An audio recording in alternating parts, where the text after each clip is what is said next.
Good morning, ladies and gentlemen.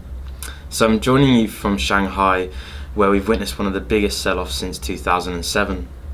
The Chinese government tried to counter this sell-off by injecting 1.2 trillion yuan, or the equivalent of 174 billion US dollars. We also hear that the coronavirus death count has risen to 361, with the first death reported outside of China. The man to die was aged 44 and from the Philippines. However, he was returning from the epicenter of Wuhan.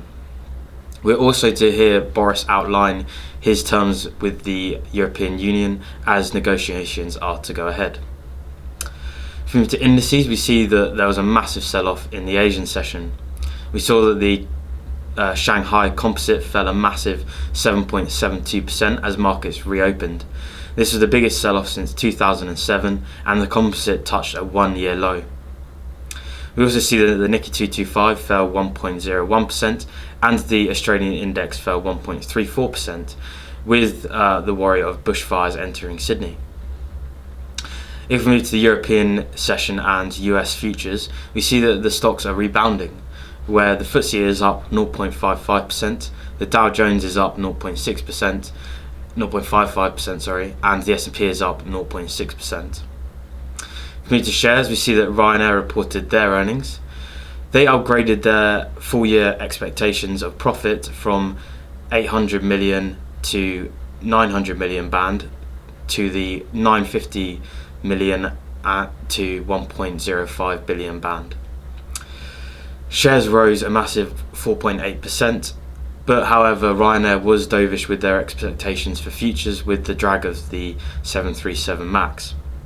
They expect their 200 million per year passengers to be targeted to 2026 from 2024.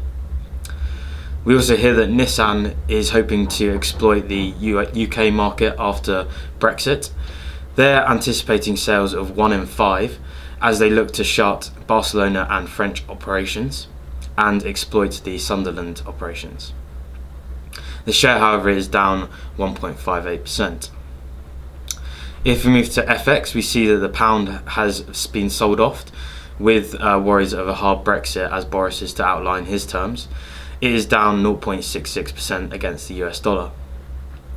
We also see that yuan has been sold off with the USD Chinese yuan up 0.18%.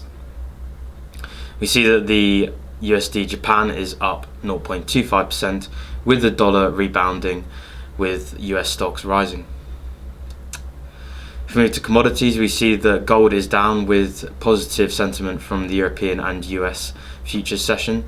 We see that gold is down 0.9%. We see that oil is mixed with US crude up 0.2% and Brent down 0.35% as they approach levels of support. If we move to bonds, we see that the UK 2-year is down and the 10-year is flat. And the same is also true for the US. The US 2-year is down and the 10-year is flat. And then the German Bund, we see that the 2-year and 10-year are both flat.